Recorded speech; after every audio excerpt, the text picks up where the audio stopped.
Here's a little update on R2. I've basically pulled him to pieces, as you can see. There's bits of him strewn everywhere. I so much miss my old garage from the old house. It's just, this place is just not big enough for me, yet alone all my projects, but there we go. Anyway, I've been starting on getting the skins mounted.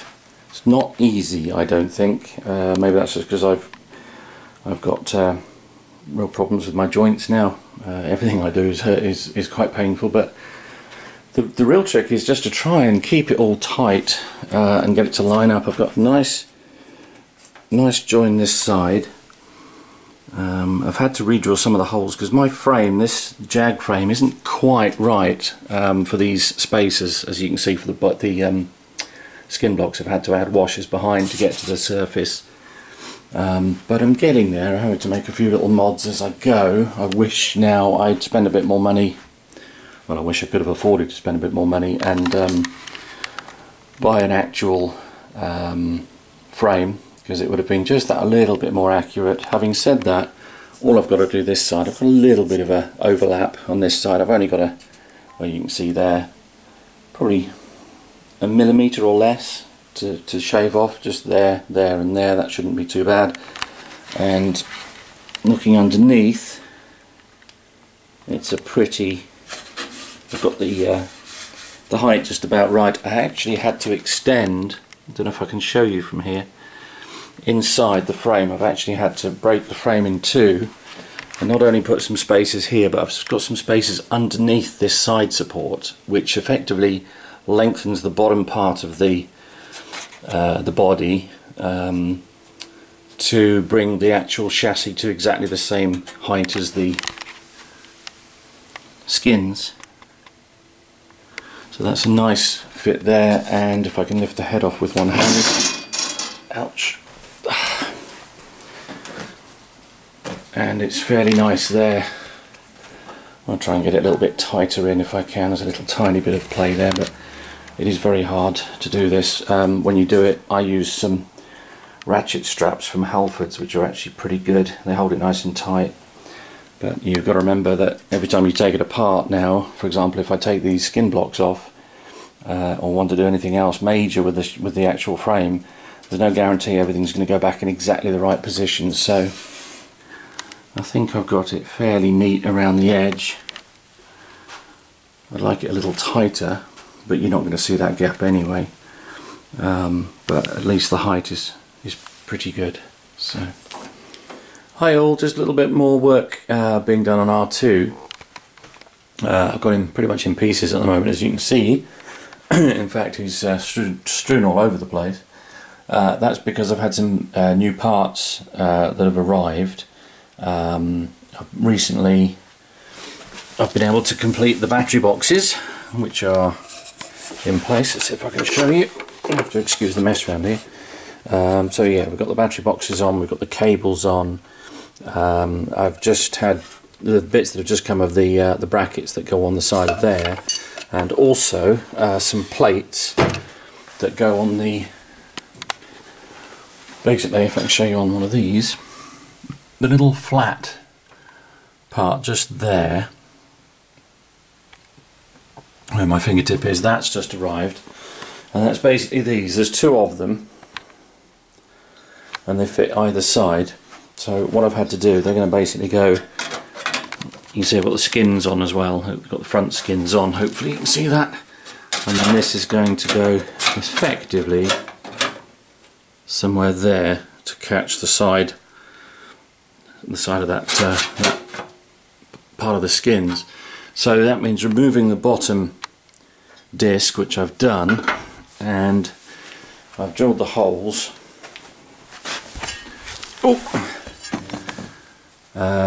which are the 4 on each side, and I've just tapped them out. I'm trying to remember what the tap is now. I'll have to get you the information, but they're all tapped out. So now in theory these are going to just go on either side, and that'll be the next thing fitted. So I'll get those on and show you what it's looking like. Okay, so that's how they fit. They've got they're basically you have an adjustable bracket on there, and you can move those up or down depending on how thick the bottom plate is. Mine is, I think it's either 1/4 inch or 6mm. So as you can see, it fits just about perfect there. So all I've got to do is just screw those on, which I'll do now, and see where we go from there. Okay, so that's one of the side plates in. I was going to call it a kick plate. That's probably not a bad description, but anyway, there we go. So I've mounted the plate on all 4 screws. There's 4 screws for each side, and the screws that come with them are just the right size, so they don't come through the bottom there. They're just about right, really. So I'll do the other one, and then we can put R2's bottom plate back on. Okay, and that's what we end up with at the end. So we've got the 2 side kick plates on. There you go. They fit nicely. I had to adjust the height on one of them just a little bit, but that seems to work well. So time to put the base plate back on, and if you're making the Jag 5 frame version, you can always tell the front from the back. The back has 2 holes together on each side there, whereas the front has just the one, and this is so that you can put a separate rod in there for the electronics at the back. So okay, let's get that back on and see what it looks like. Okay, so that's the bottom disc going back on. I don't think I've showed you this in too much detail in the past, so I might as well give you a bit more detail on it now. So basically this plate is just attached to the 8 rods at the bottom there. Now one thing I had to do, again this is probably unique to the Jag 5 frame, is you see I had to put some washers in all of those connectors on the chassis, and that was to elongate the bottom part of the chassis so it was the right length for the skins. So the skins end just here, and the frame as I had it was just a little bit short, so I'm using the skin blocks here to attach the skins both at the top and the midsection.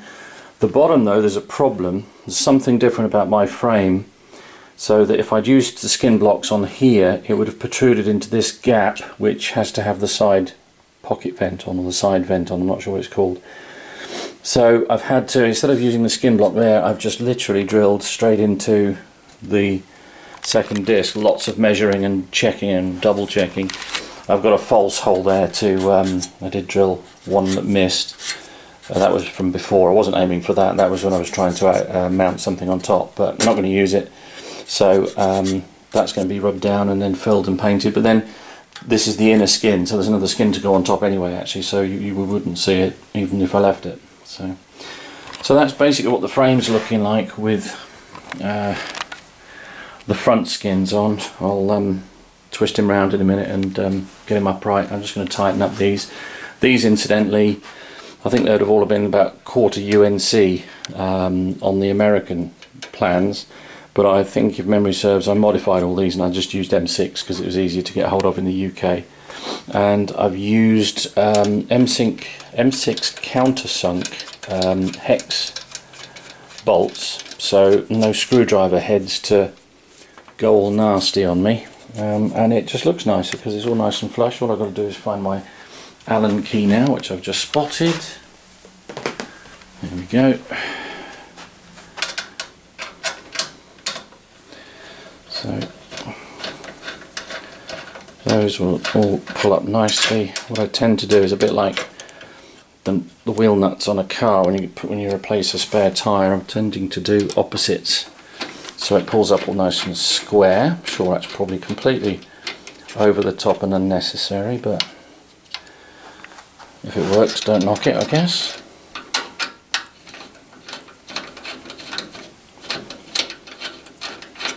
I've only got one bread pan in at the moment, as you can see up for one there. That's the little bit that goes behind for the side arms. Side arms? Not side arms. The arms that come out at the side vents. They're not side arms. A side arm is a weapon, so you know what I mean. There's a computer data arm that he uses, and there's various other tools that can come out of these slots here basically. I think on my one I'm probably going to have the front doors open. I'm not going to do the back ones, and even the front ones I'm not sure what I'm going to put in there yet. There's one guy on the internet, I forget his name, he's done a carousel in each door compartment which has probably 4 or 5 different arms on each carousel, and they just sort of rotate around and the next one comes out and the next time it opens the door. It's just amazing engineering, absolutely amazing. But I haven't got the brains or the money for that, I'm afraid. Right, okay. So that's the bottom on. Well, we want to finish that. So I'm just going to put the battery plate back in, and that's the plates that we've just put on the side there. So that all works quite nicely. Just got to watch some of the edges. But there we go.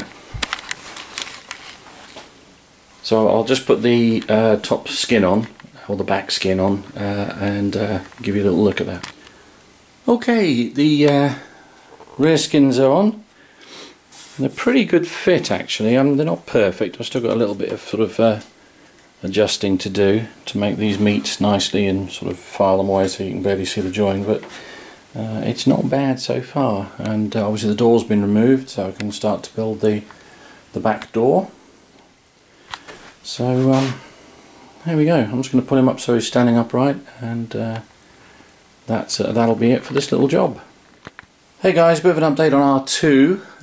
Now I've got Voyager finished. I've got to spend a bit more time on the droids, or possibly even the Falcon, who knows. But I do want to get the droids done. I've started cutting some of the panels away on the skins. The skins are mounted. I may have told you about that already, but what I'm doing today is I'm taking the inner skin is mounted, but this is the outer skin, and if I do that, it will become instantly recognisable as the front skin. Now the inner skin, the pieces are joined very, very closely together. The outer skin, there's quite a big notch there. Not quite big enough to get some clippers in unless you've got some really small ones. So the way I'm just taking out certain bits at the moment. So these are all going to be stuck back on again later, and they're going to go back in the same holes but without the bits in between. So I'm just taking them out and putting them there for the time being. And basically the way I'm doing this is I've sharpened up an old chisel from the shed, and basically if you just put it across the little link, try and keep the straight edge to the back so you're not cutting, you're not leaving too much on there, and then basically a quick swift hit with a hammer. First times you have to hit it a few times, but after a while you get used to doing it and you sort of do it in one. So go gently, but this is the way of doing it without bending up all the corners. If you try and twist them out and cut them as I started doing, you just get little kinks and bends in the metal. So this is by far the best way for this bit. So I'll do a few more and I'll come back and I'll show you. So I'm just going to work across taking out those 3 horizontal ones. Okay, and that's what you get. So I've just cut out all these pretty quickly. It only took a few minutes, and they're there, and they come off just with a little tab, depending on where your chisel was. It's either going to be on here, or it'll be on here, or you'll get a bit of both. And they just need to file down later, and then they're going to be ready to be stuck back in. So I'm just going to carry on. These all have to come out and go back in again, because these are going to be down here, and to use a prop to show you, it's these 3 here. I've just taken out those horizontal ones. So I'll do a few more and show you how I'm doing. Okay, so literally just a few minutes and they're all out. I'm just wondering whether to pop the doors out yet. I'm not sure how many doors I'm going to have opening, so I've got to give that a bit of thought. So I'll probably just clean up what I've done so far, because these doors of course you can have them open, or you can just leave them. Actually, thinking about it, they need to come out anyway. Yes, they need to come out anyway, whether they're going to be open or closed. So in that case I shall carry on. Okay, that's where I've stopped for now. I've just cleaned these off, not completely, but sort of vaguely, as it were, roughly, so that I can actually get an idea how it's all going to go. Basically, when I'm doing this, I'm lying it down that way, and as you can see, that's asking it to flatten out. Gravity's doing its thing and it's flattening out. So I don't want to cut these out just yet, because that's going to flatten even more. I don't want it to be too springy, so I'm going to wait until a friend is over this evening, so I've got another pair of hands so I can help keep it true to its shape as I'm cutting out the side door panels. But I'm going to try this in a minute onto the inner skin and see what it looks like. I'll just have to tape it for now, but it'll give you and me an idea actually what to expect next. Okay, so that's what to expect next. The outer skins, I haven't glued them or stuck them yet. I've just taped them with some masking tape just to hold them in place. I'd already done the piece around the utility arms, but I'm now, and the best bit I'm finding to line it up, use these, because these are very, very accurate. So if you use those to line it up and pull it tight, then you're pretty much in the right place. The octagon ports as well, it needs to sit up just a fraction. So I'm going to use the octagon, not oxygen, octagon ports. I'm sorry, I haven't been drinking, honest. I'm going to use the octagon ports and the coin slots to line it all up. But it's working nicely, and you can see now how certain pieces will fit in, because there's a little inlay. Now what some people do, I've seen, is build all the skins, stick the inner to the outer skin, and then spray the whole lot. But some of them, they only spray the outer skin and leave this little silver bit showing, so when you open the doors you can just see this little silver bit inside, so you can see it's aluminium underneath. And I'm in two minds to know which way to do that, so that might take me a little while to decide. I'm just going to try one of these power couplings in, these beautifully made power couplers from astrospares.com. These are so beautifully made, I almost don't want to paint them. Look at those, just beautifully made. It's a work of art. So anyway, these can be fixed in through the bottom plate or screwed to the side of the skins. I'm not sure which option I'm going to take yet. There's a lot of stages on this build where I end up just sitting back and thinking about it for a while, or I go off and do some of Voyager, or do a bit of the Falcon, or a bit of BB-8 or something, because there's lots of choices to be made in terms of how you want things to go. But I'll slide this in, and this is really nice if I can get this in without shaking you about too much. I do apologise for that. No, I can't get in there anymore because I've forgotten to put the side plates in. Anyway, when they're in there, that fits perfectly like a glove. So he's getting there. I think I left some batteries in earlier as well. Yeah, there we go. So you can even see what's going to be behind the doors when they open. This needs to be relocated because I've used these slots to mount it, and they need to be left free for the hinges. So that's I'm going to have to rethink that. But anyway, there we go. So so far so good on the skins. I put them off for a long time, a bit scared. The worst bit actually is placing these skin blocks and finding these places to get these in neatly without having lots of sort of failed attempts. I did have a couple of failed attempts, but it won't show once it's painted. Anyway, that's it for now. I'll show you a bit more later. Hi guys, I'm doing some work on R2 on the skins. This is the rear door, and I've got the inner skin up on the chair, as you can see, and the outer skin on the table. And I thought I'd just show you how this bit works. Basically, the inner skins, if you've got this job still to do and haven't started yet, they are cut, but the inner skins, it's very, very fine cut, and it's tagged on. each bit is tagged on still, so they can be left on or they can be removed. The best way I found to remove them is literally put them on a flat surface like this, get a sharp chisel and just put it over where the little notch is, and then just sort of run it backwards and forwards. You might need to give it a little tap, but that's pretty much the best way of doing those. If you just push them through, then it'll just deform everything and everything will be bent. With the outer skins though, it's a bit easier because you've got bigger gaps. If I show you that, like that. And what I've done, it's not essential to mark everything up, but I've started to do it a little bit. But basically they'll only fit in the right spaces, because we're going to take these all off, but then we're going to put them back again later. So these will form the door, these will form sort of bits of detail, but we don't want the cross section, we don't want these tabs in. So the best way of doing these, I'm going to take out, I've done these two as you can see here, I've done the middle and the left one, I'm going to take out the right one. So the centre of the door is going to go, because we're going to use this centre.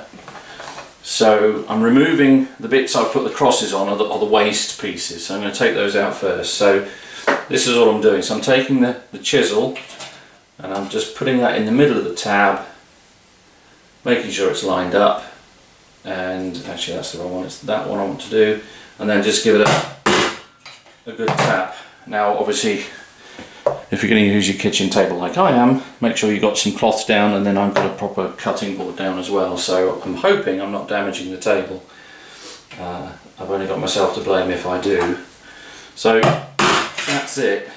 The first ones you do, you'll probably tap a few times until you're happy, and then when you get used to what you're doing, you can pretty much put it down and do it in one go.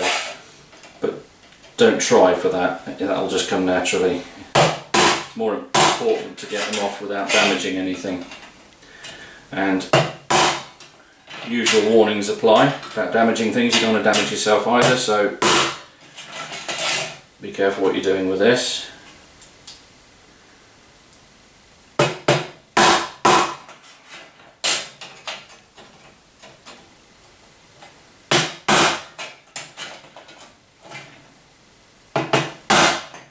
Obviously if you can get it close to the bit you want to keep, you've got less cleanup to do, but there's more risk of getting something wrong. So that's it, that's just knocked that out nice and easily. It's not deformed it in any way, it still maintains the proper curve. That does as well, but there's no need for that at the moment, but I'm keeping them. I'm just putting a cross on all the ones I don't need. And these, for example, are the ones that you do need, and this is how you can see the inner one and the outer strip makes up one door. Just make sure you can see that. There I am holding it up at the camera. Yeah, you can. So yeah, so I'm basically sorting it into bits that are needed and bits that aren't needed. So I'm going to go on and do a few more now. I'm going to do these little ones down here, and then I've got the big one to do there. The little ones are quite simple, really, there's just 4. So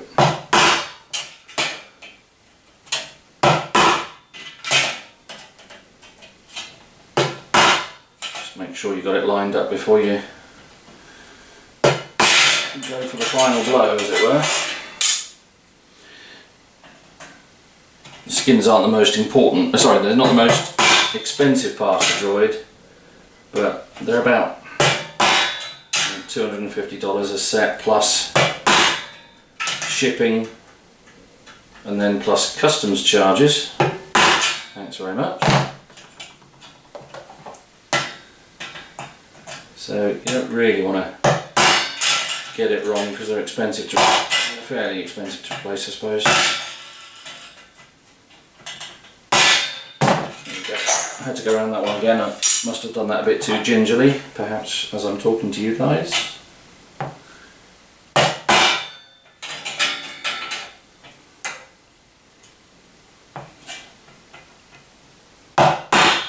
Now, although I use JB Weld to put some of the initial skins together, I'm gonna, because of the amount of surface area I've got here, I couldn't possibly mix up enough JB Weld to do the whole thing. without it going off. So if you imagine you mix up JB Weld, which goes off in about 5 minutes, and you start very carefully applying it up here, by the time you get to here, this is going to have gone off, won't stick. And JB Weld, once it's gone off, it's gone off, and the only way to get rid of it is to grind it off. So basically it would ruin anything. It would ruin everything if I did that. So what I'm going to try is, I did a little experiment yesterday on that little door I showed you. That's for the data panel compartment, and that is to use some M3 double-sided tape, Scotch tape. I think it's the VBH stuff that everyone recommends. It's obviously pretty strong. My only concern with tape is you don't get much of a chance to move it if you have to. If you use like a 2-hour setting glue, at least you've got a bit of time to lift it one side or lower it the other if you need to adjust anything. Which one of those hasn't gone through? That one. They must have missed one. Okay. And that's that out again. And all you've got to do is clean off the little tabs and you've got perfectly good bits. Now that's all of them out. And just to give you an idea, actually it's not all of them out, that's the junk ones out. And that will give you an idea how they go together. And then you get your familiar inside and outside. Let's just move that a little bit. So you can see there you get the sort of 2 layers that you see on all the little sort of square pieces. So that's the basics of getting those out.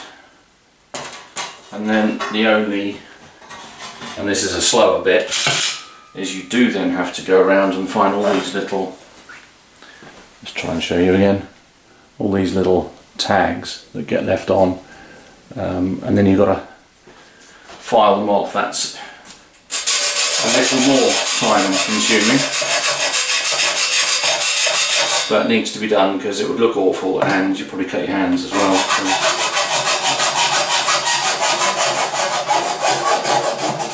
So you just got to find where they all are.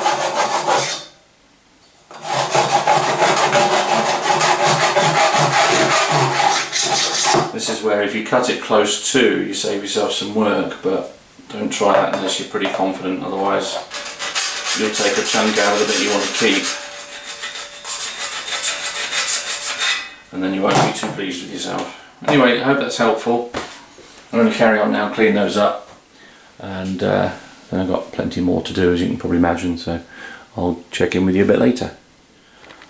Okay, this is just showing you the easiest way I found to do the cleanup. So that's the outer skin for the back door, the electronics door, and these are the little, let's see if I can show you.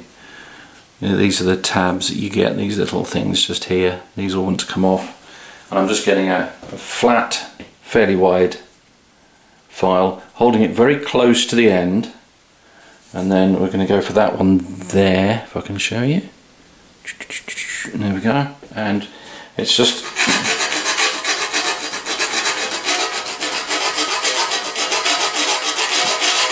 don't go mad. What you can do, and this does help, if you can get some cutters close enough, you can actually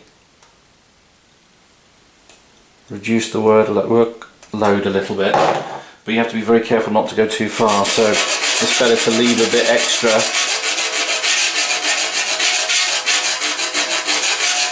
and then file it back. And if you do it like that, you get a nice edge. That one in the corner's now gone, it was just there. Don't put it down there and do this because it's just going to bend, unless you can support it. I don't know if you can see that. If you support it, you could do that.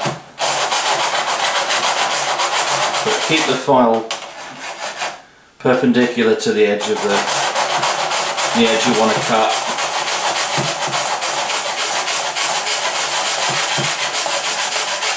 And then again you can get a nice line there, and then once you're finished with the file you can just clean it up with one of these. I just run this down the edges afterwards, one of these little sanding sponges. Obviously if you're not going to paint, then you better not do that, because you want to keep this nice and high polished, but I am planning to paint mine. Well, I must admit they look very cool when you just leave them in bare aluminium, but they'll show up every mark and scratch if you do, from what I've been told, from what I hear from the guys.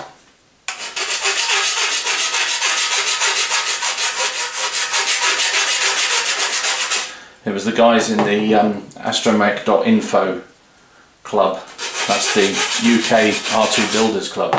They're the ones that recommended the tape. This is Scotch tape. I don't think it's quite as strong as the other tape that I've got some ordered in now, which is the one that they recommend we use. So this is just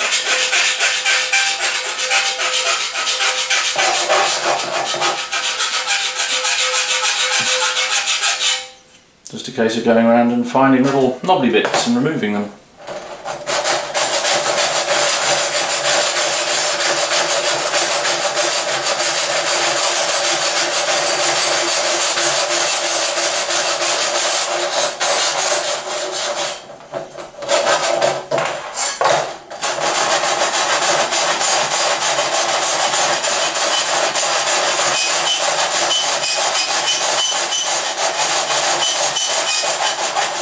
Doesn't take too long. I've just done 2 there, so let's try timing one. So it's 15:10 now. Let's start doing one.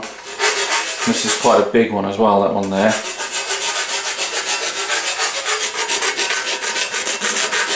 If you can see it here.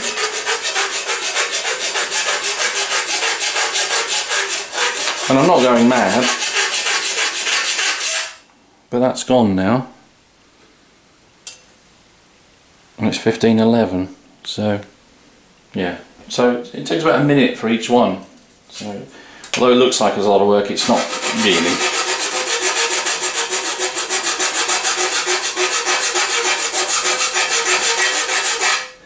Unless you've got arthritis, and then holding that is actually quite uncomfortable. But hey ho, I can't complain, it won't do any good.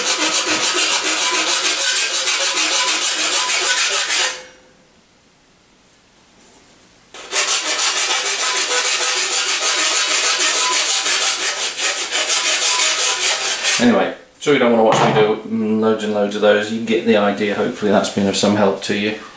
So I'll say ta-ra for now. Hi all, this is part of the R2 build. I decided to make the most of the last of the New Year holiday, i.e. today. Try and get a bit more done on R2 now Voyager's finished. And I'm carrying on with the aluminium skins and just looking to see how I'm going to fit some of the additional bits and pieces. This is one of the beautifully made power couplers, and I'm just sort of fitting it in, trying to work out what way round to do it. Obviously some of this needs painting, some of it doesn't, but I'm just looking to see what's required. Now I've just done a little bit of cleaning up around the edges, just filing away on sort of these edges where I cut out the plates, and that is such a perfect fit, it's unreal. And it's holding itself there actually. In fact, if I do that, probably make a fool of myself now, but there you go. Oh, there we go. No, you see that, it's holding it, and there's no screws in yet or anything. So the idea is I'm going to just drill through, whoops, where are we? Drill through here and try and use some small countersunk screws, 3 on each side, to hold that in, and I'll put some lock nuts behind it so it won't work its way loose. One of the things for later on, the droid before he goes to do events will have to be MOT'd. He has to prove he's safe to be covered by the club insurance, and one of the criteria, I don't know them all yet because I'm not very close yet, but I know one of the criteria is that you shouldn't be able to have, so if a little kid comes up to R2 and starts poking around and starts pressing this, it shouldn't be able to fall inside and come loose, and maybe someone catches their finger or scratches a finger or something. So it's all got to be pretty robust. It can't just be sort of flopping about. So I'm going to try and do this pretty much bolt and braces type method. So yeah, but I just thought I'd show you this, how beautifully this fits. The guys who make the skins and the guys who are making this are just, you know, the accuracy is just superb. And then obviously what will happen is that will then go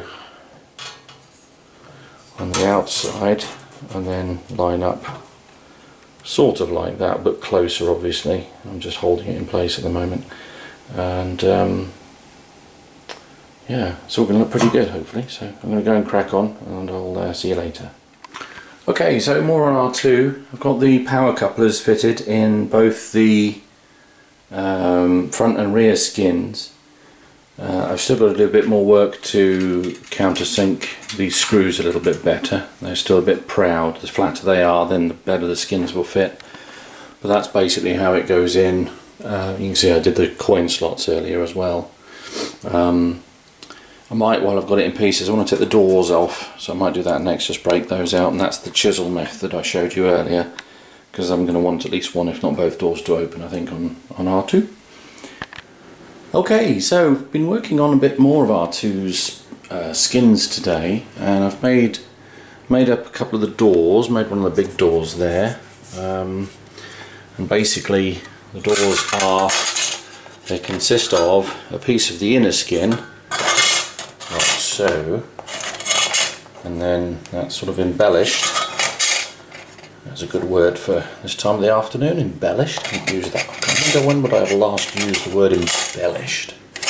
Anyway, that then is going to go over there, something like that, and there you have the recognisable doors.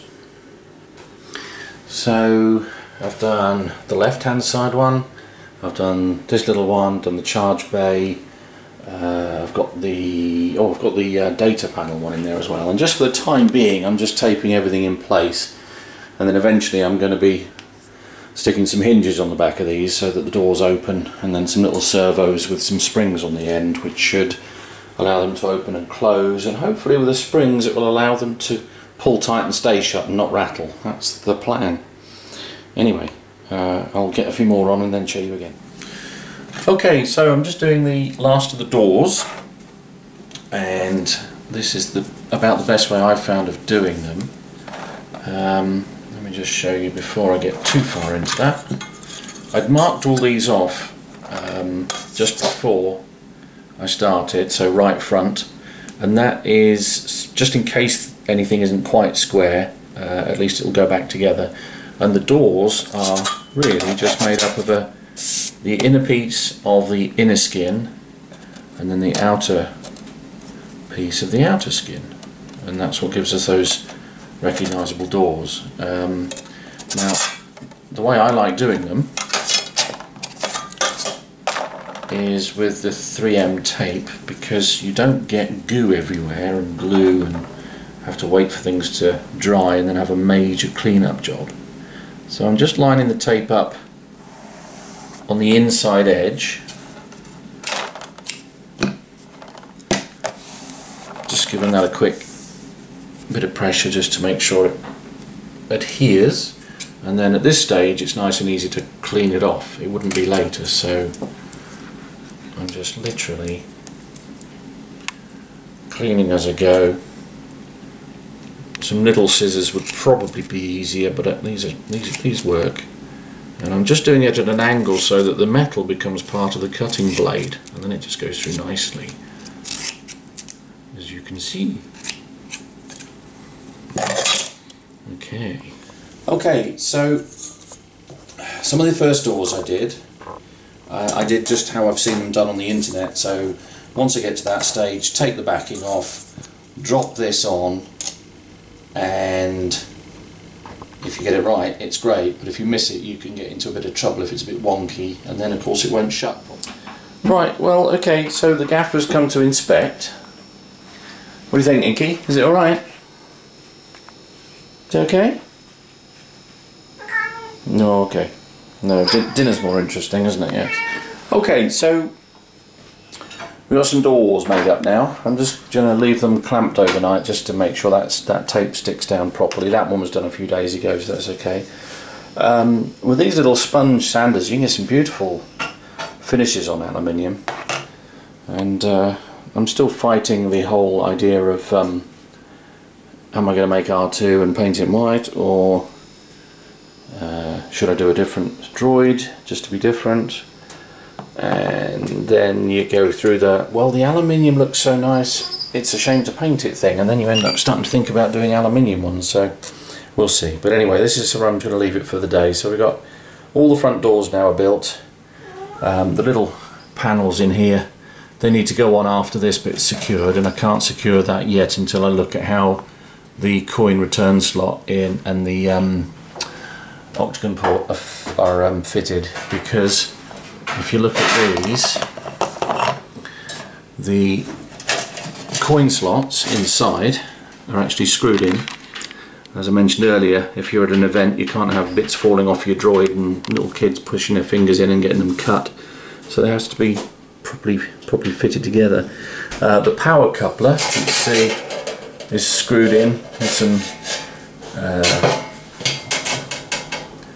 I'm going to put some nylon nuts behind them so they can't work loose, but the worrying thing then is once that goes on we're never going to get to those screws again, which means this isn't going to come out again. So I'm just sort of thinking that through slowly. Not sure if that's going to be a problem or not. So I know the back end of this thing comes out because parts of this have to be painted blue. So either that, or I need to get on the internet and start watching some videos myself about how these are put together. But so far it's looking pretty good. Pretty pleased. Anyway, that's it for now. See you next time.